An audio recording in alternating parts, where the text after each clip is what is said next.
Essa palavra para você está em Atos 9, versículo 22. Saulo, porém, se esforçava muito mais e confundia os judeus que habitavam em Damasco, provando que aquele era o Cristo. E tendo passado muitos dias, os judeus tomaram conselho entre si para o matar.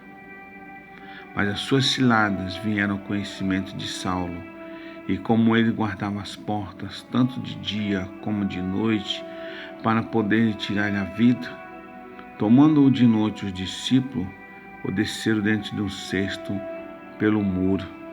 Glórias a Deus.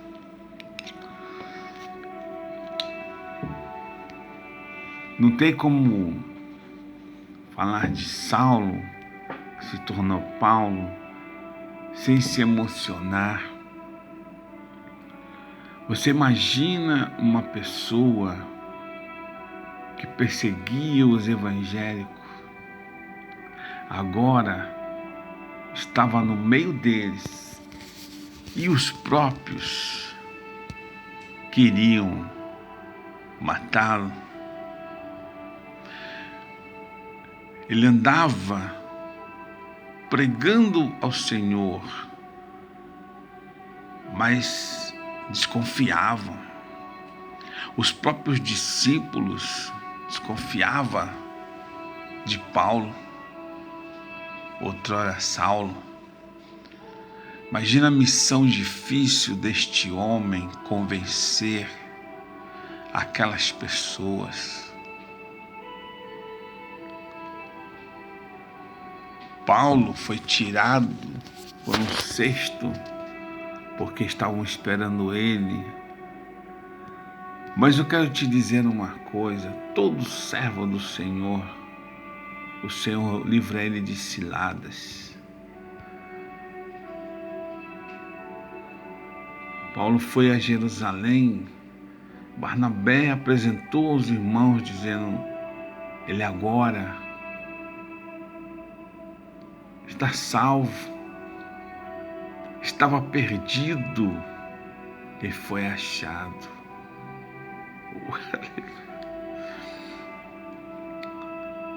Saber que uma alma é tirada das escamas dos olhos e ela começa a enxergar o que é o Senhor.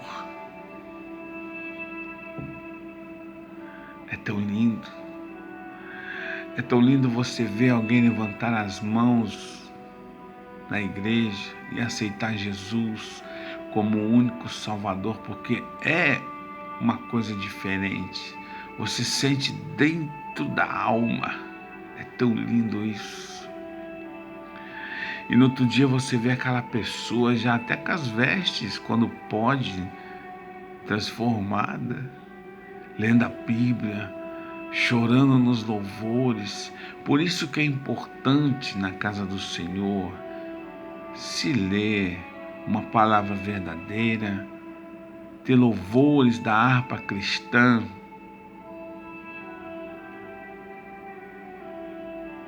Paulo, irmãos, teve muito trabalho para convencer que ele estava lavado e remido no Senhor Jesus. Eu quero te dizer a você que ainda está encarcerado, mas que já aceitou Jesus, você vai ter muito trabalho quando sair daí, mas eu creio que a igreja, os irmãos irão te receber. Não tenha medo.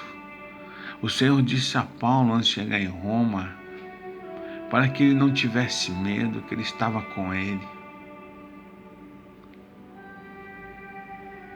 Paulo sabia do seu destino em ir a Roma, como ele soube do seu destino quando foi para Jerusalém.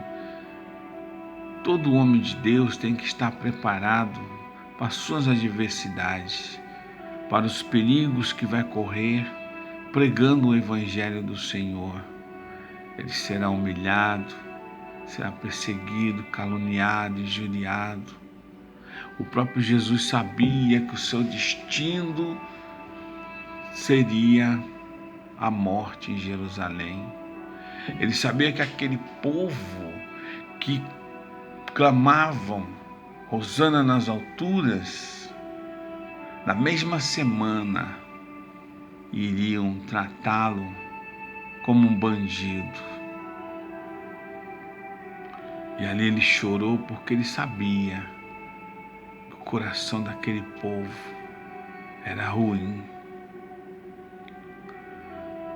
Eu quero dizer a você que faz a obra do Senhor, não desanime se você não conseguir ganhar almas dentro da tua casa para o Senhor, porque é o Espírito Santo que convence. Nós damos o testemunho. Saulo, que se tornou Paulo, teve uma missão árdua, dura, difícil. Esse homem fez um grande combate. Como eu sei que há vários irmãos que fazem um grande combate para o Senhor. Que Deus te abençoe nessa luta, pregando o Evangelho, curando enfermo, expulsando demônios, colocando a casa do Senhor em ordem. Se você não é um dirigente de igreja, mas é um servo voltado ao Senhor, fazendo a obra dele, é a mesma coisa. Porque ser um dirigente de igreja, o anjo da casa do Senhor, a responsabilidade dele é maior, porque as almas estão na responsabilidade dele. Ele cuida enquanto que o bom pastor não volta. Mas daquele que limpa a igreja até aquele que está à frente da igreja, todos são iguais perante a Deus. Aleluia. O Senhor não faz acepção de pessoas. Muitas vezes aquele que limpa a igreja, que às vezes fica na porta atendendo as pessoas, é uma responsabilidade muito grande. Porque deixar uma igreja limpa para que as pessoas venham, antes de mais nada, ela vai olhar e falar: nossa, que igreja limpa, cheirosa. É a casa do Senhor. O porteiro tem uma responsabilidade tão grande, porque tem muitos que falam: eu fui tão bem recebida na casa do Senhor que eu vou voltar. E quando ela não é bem recebida? Então a responsabilidade para ganhar alma é de todos. Paulo foi um exemplo para nós de perseverança, e até mesmo quando ele se viu em adversidade, enfermo, e a Bíblia não relatou, né, o que era o espinho na carne dele, mesmo assim ele continuou. Porque o propósito é olhar para cima, olhar para o céu. Mas você, pelos olhos da fé, imagina ele chegando no meio dos irmãos, daquelas pessoas que estavam fugindo do próprio. E o próprio estava ali, agora falando igual, orando e falando em línguas também. Aleluia, que maravilha. Quando se entra um traficante dentro da igreja, um adúltero, como se fala hoje, piseiro, né? Aquele que está acostumado nas farras, agora está ali, com a Bíblia embaixo do braço, aleluia. Quando se vê aquela mulher que só vivia em baladas, roupas minúsculas, agora comportada, que lindo, que lindo, que lindo, que lindo. Como é lindo ver as pessoas transformadas. chamadas de loucas.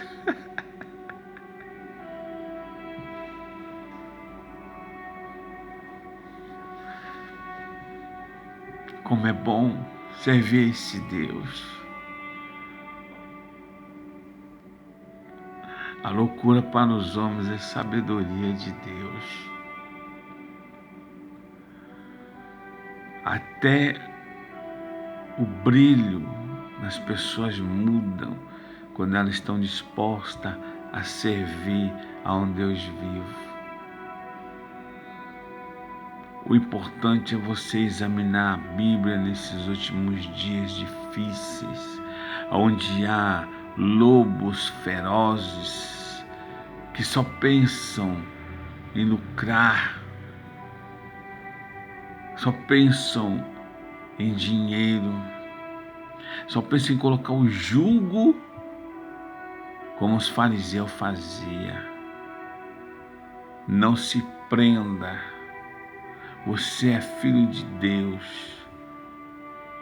Quantas pessoas saem da igreja porque se sente oprimida? Não faça isso. Olhe para cima. Ninguém pode prender aquele que tem o Redentor, e o nosso Redentor vive. Quem briga por cargo dentro da igreja, quem está olhando atravessado para outro irmão ou irmã, quem vive em contendas, esses não são de Deus. Eles são da geração de Balaão. Não faça isso. Pegue exemplo de Paulo, que lindo, transformado e remido e lavado no nome do Senhor. Esse sim é um exemplo. Combateu o bom combate.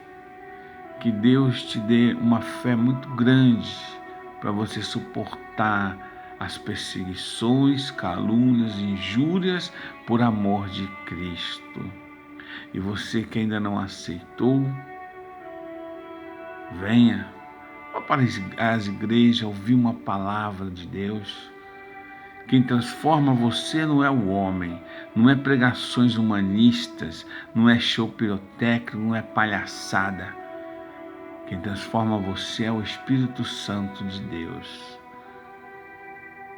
Se você não está, meu irmão, se sentindo bem nessa igreja, vá para outra, porque não é a igreja que vai te levar ao céu. Muitos falam que lá no céu não tem placa, eu concordo. Mas uma igreja que não tem santidade, uma igreja que não tem oração, uma igreja que não tem milagres, uma igreja que não transforma a vida, é uma igreja derrotada. Não fique não. Vá onde você vê o milagre acontecer na tua vida. Vá onde você dobra o joelho e o Senhor fala contigo. A tua vida muda, a tua casa muda. Né? Lá em cima não tem placa, mas tem santidade, tem honestidade, tem doutrina. Isso tem. E se você não tiver numa igreja que não tem, não fique. Você tem que ter aquele Deus, o Deus que abriu o mar, o Deus que esteve com o povo 40 anos, um Deus que tira da UTI, um Deus que tira da prisão, um Deus que toca no coração de um juiz para assinar um papel. Esse é o Deus que tu tem que servir, um Deus que cura, salva. Amém? Creia no Senhor. Ele está no meio de nós e Ele tem que estar no nosso coração junto com o Espírito Santo. Aleluia. Que você tenha uma boa semana. Que o Senhor venha entrar com providência na sua casa. Que o Senhor venha te guardar na saída e na volta. E abençoe os nossos filhos, a nossa família, nossos amigos. Multiplique na vida daquela pessoa que tem um coração bom para ajudar o próximo. Deus vive e Ele está conosco. Que você tenha um bom dia.